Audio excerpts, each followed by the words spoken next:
Catus, Maximus here. This time another promo product. I've decided when these manufacturers start, these cheesy Chinese brands start offering me power tools, that I'll ask for their best brushless impact wrenches. Eventually I'll build up a collection and have a big shootout.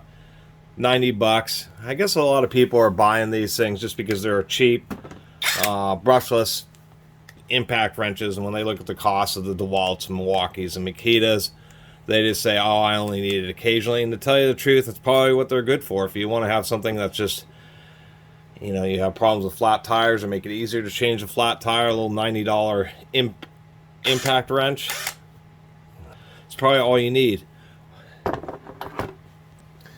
I really had a lot of negative things to say about this chemo, their supposed 740 foot-pound unit, but it is a lot bigger than this really cheap AalloyMan.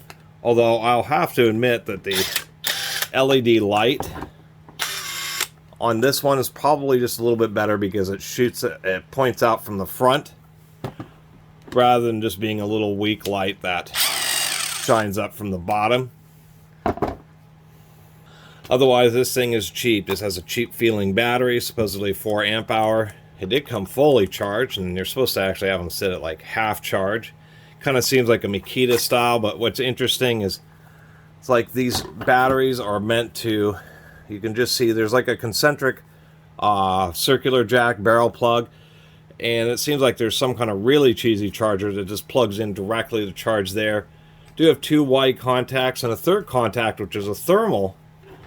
But this wrench is so cheap, it doesn't even have a thermal. So if this battery gets super hot, you're using this out in the sun, it's super hot, and then you're using it hard, the tool itself doesn't have any thermal protection. The tool itself will just keep on running till basically the battery catches fire. But there may be something inside the battery. Also, just having 2 terminals indicates that the cheesy charger, which does have a temperature terminal, so it won't, the charger will prevent it from basically catching fire during charging cycles. But this is a thick battery, so there's going to just be, I'm assuming, 10 18650 cells, 5 in series, and then in 2-cell parallel sets. And a big deal about better quality batteries and chargers, depending on how they set it up. Some have balanced chargers and a circuit board built in to the battery itself, and some it's built into the charger. But the deal is it charges each pair of batteries individually. So if you have one pair that's running a little bit weaker, it isn't trying to overcharge that, or excuse me, it isn't overcharging the rest of the good cells, trying to bring the weak cell up to the voltage, which causes battery packs to fail. But we'll see when I take a look inside here. This case is just, it's like recycled plastic, the absolute worst. And it really, the odd thing is it seems the cheaper these get, they include things that you just don't really see. Versus that chemo, this has a normal size hog ring. It also has a through hole in the anvil, like the chemo and many others don't.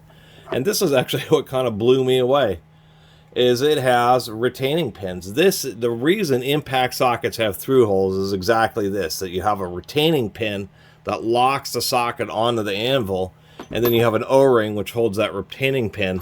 And interestingly enough, all the sockets actually came with O-rings and retaining pins. So if you actually lose one, you have 6 sets of them. And to tell you the truth, I did not have any retaining pins for any of my impact sockets whatsoever. So I thought, oh, well, it's kind of interesting. They're all fixed length. So on larger diameter sockets, it'll be too long or too short, and on really short sockets, it appears that they're all kind of tuned just for the diameter on these particular sockets. But it's at least an interesting inclusion, and in addition to actually having a hog ring, having the retaining pins is surprising. I mean, it's like the cheapest one actually comes with a feature that freaking nobody else includes, which is retaining pins. I mean, it will make sure the socket does not fall off. And just like chemo, for some reason, these are chrome vanadium. I mean, I think these are just painted sockets. I mean, the walls are mighty thin for being impact sockets. I don't have a lot of faith in them. And then actual chrome extensions, chrome vanadium. And the chrome vanadium isn't the biggest issue, but being chrome plated is, because that indicates a high hardness hand tool extension. The reason there's a difference between impact tools and non-impact tools is because impact sockets are actually a little bit softer, so that they will fail more gracefully rather than just exploding and sending metal shrapnel everywhere. But it is interesting that they include a 3-piece extension set, which, as far as the impact itself, not a lot else to say. One thing I was going to say, of course, it's usual kind of Chinese stuff. On Amazon, they advertise 480 foot-pounds, but on the tool, they say 520 foot-pounds. That's like peak, maximum, optimal condition, hard torque. I have no idea. Maybe one of these days, one of those tool testing channels will get a bunch of these cheap Chinese ones and actually find out how well they work. We'll say that it does have a nice, really bright indicator for the battery charge level, which I will give them credit for that. And interestingly enough, they have here we go, a secondary charge level on the tool itself. And then what we have is, in Ford, we have 3 different power levels.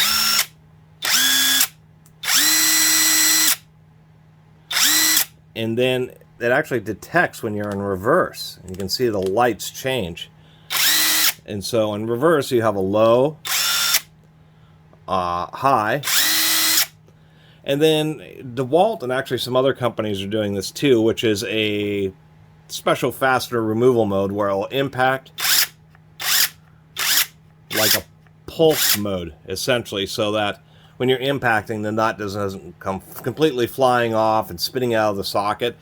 This is just to, I guess, break the nut and then turn it a little bit, but not have it, once again, spin out of control. Or you can just go back to normal high power mode. So I kind of appreciate that. So time for the how bad is it really electrically. The chemo I criticized for having a cheap charger, but they did have a balancing circuit board built into the battery.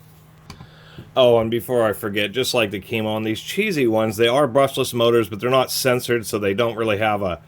I mean, the stickers are really low quality. I suspect all the stickers will peel off this, and I mean, this sticker isn't even applied properly for the this lower portion here. Sensorless, brushless motors are better tuned for things like drones and remote control cars, but on things like power tools and electric scooters, that type of stuff, you want to have a brushless motor that has a sensor so that it can manage low speed torque better. Brush motors, due to the nature of them, when they get loaded up, inherently draw more power, but on a brushless motor, it needs a sensor to determine that. So what ends up happening is you can get stalling issues. I'll have to say the hog ring isn't particularly aggressive on this either. It'll hold on a socket, but I see why they included ones. So what they're doing on this to prevent it from stalling, and like the chemo, is it doesn't have a very smooth trigger. Instead,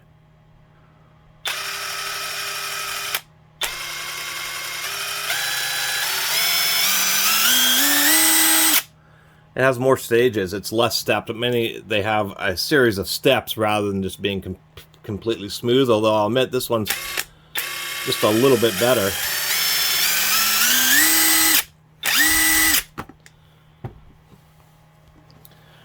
Which is also a little bit surprising. Anyway, popping open the charger, we can see it just has a super basic chip. I mean, this thing is horrifically basic. Just a little fuse, little transformers to step down the voltage, and a little control chip to control the LEDs, and a diode to give it pulsed DC to the battery. I mean, this is as cheap as a charger can basically get. They're using torque screws on the battery. The cover pops off pretty easily because of all the pressure. It's like a polypropylene case.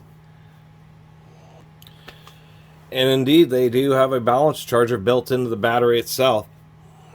I'm suspecting even these, one is that the Chinese manufacturers have gotten it down a little bit cheaper to making these control boards. They do have a bunch of silastic around the actual control chip itself, but there's the power transistors that manage the charging. This barrel plug does indeed seem to be a alternative charging plug, as far as I can tell.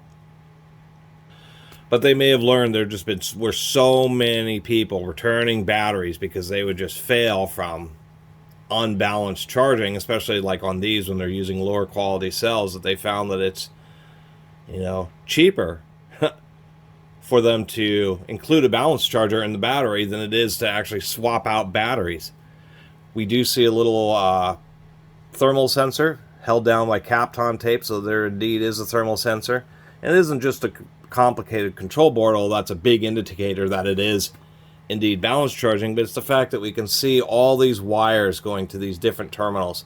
This wire and this wire, your main 20 volt output, and then each of the 3.7 volt cell pairs has additional wires going to it in order to once again execute that balance charging. So I'm surprised to see even like these cheap $90 impact wrench sets are now have balance charge batteries. I'll have to fix that. I was noticing that this isn't held very well, and the little thermal sensor is actually kind of floating out in space where it should be touching the battery, but there must have been some kind of just light oil or something on these batteries, because this Kapton tape really isn't sticking worth a bean to it. Kapton tape is electrically insulated high temperature tape. That's why it looks funny. It is always used in electronics. And I suspect that all the temperature regulation, I mean, of course, there's a feedback to the charger to tell the charger to stop sending power and charging. But the fact that there's power transistors there indicates that probably internally to the battery, that once the sensor gets too hot, it will actually turn off the battery output. So the thermal protection is really also integrated into the battery. Let's take a look at the impact mechanism here. Bog standard. Couple little grooves to hold some oil to offer some lubrication in the steel bushing at the front.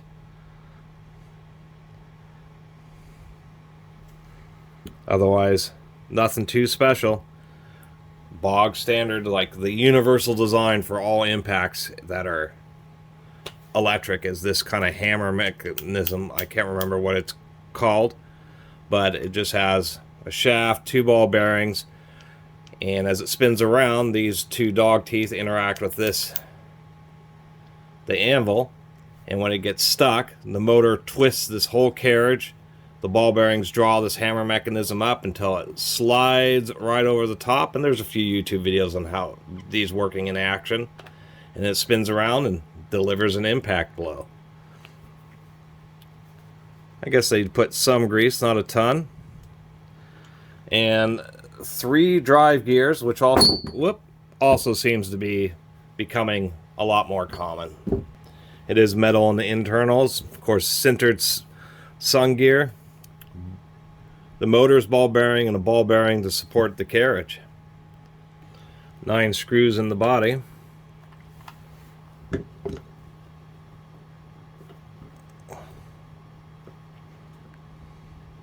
me get this apart.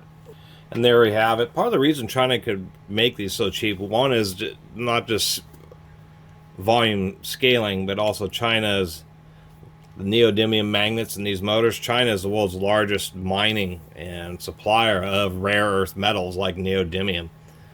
So Chinese manufacturers can get those materials just dirt cheap. Otherwise, big brushless motor controller with a metal heatsink, capacitors, a whole bank of control wires from the circuit board, a couple going up to the LED, and then your 3 main power wires going up to the brushless motor. And we can see that there is no circuit board, nothing. There's only 3 wires going to it, so it is indeed an uncensored motor. And last but not least, nowhere in here do they have any indication, either on the inside or the outside, whether this is nylon or polypropylene. Kind of feels like nylon, but it would have been nice if they would have put like PA6 on it. But we don't know. Not a lot else to say. To tell you the truth, I think it's Chemo wanted $200 for their big 740 foot-pound unit, and this is only 90. To tell you the truth, this is probably just a better deal.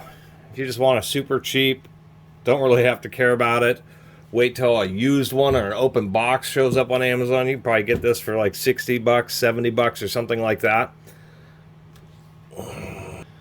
That's the deal with Amazon. You click on available from other sellers, and then you can find some stuff for cheap. Just being simply open box or return or something. And it's kind of a testament, to tell you the truth. I mean, 10 years ago, even something like this would have been $200 plus. Just kind of a testament how cheap the control circuitry, the little balance circuit boards for the batteries, the control circuitry for the brushless motors. It does have ball bearings on both sides of the motor and on the carriage. Triple gears, die cast machined aluminum. For $90, for somebody who's just a weekend warrior, rotating tires and other basic stuff like that. Heck, it's cheap. What do you expect? And it looks like a fake DeWalt. Anyway, thanks for watching. See you next time.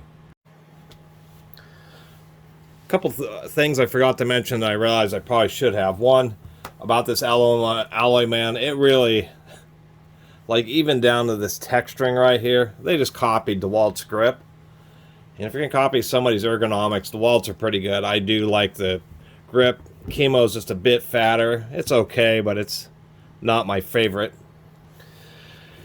And my old 4-pole brushed Earthquake XT, which is Harbor Freight's big one until they came out with their brushless themselves, also has like a really big grip. So I'll give AalloyMan just the cheesiest name on earth. But what else is surprising about this is it must just be modernization of the power electronics or something. And I've seen this in a lot of videos. A lot of people like the old brush type impacts just because, due being a brush motor, when you release the trigger, it engages a diode, so it turns the motor into a brake, just like a chop saw. So when you run them, they stop really quickly. Also, the nice thing about the old brushed ones, even though this is a 4-pole, it's a higher power one, is the fact that you can just, if you're just trying to start a fastener, you can just do this little bumping thing, really responsive. So, and a lot of the brushless ones are like this Chemo, where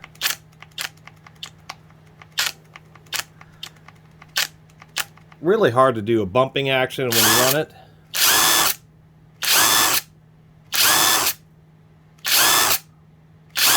Takes like a quarter or a half a second to stop. It just isn't quite as responsive as like the old brush ones. And so I was fiddling with this AalloyMan, and besides it having the pulse mode, I was noticing one, if you want to do the bumping action, just to get a fastener started, like, it's really responsive. It's just as responsive as that old brushed one is. And I was like, I'm pretty surprised. They also seem to have done something else with electronics to make the brakes work better, or to enable the motor to stop it faster. It does have a lighter weight hammer than like the Chemo, but nonetheless,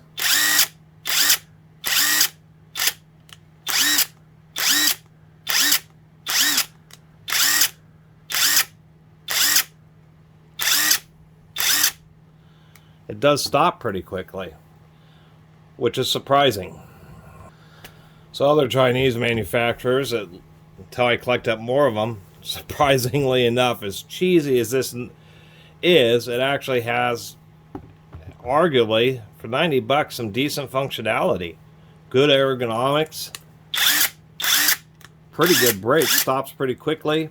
Pretty responsive trigger, so you can just do bumping. And the fact that it has a pulse mode when you're in reverse. I mean, just stuff I wasn't expecting. Anyway, thanks.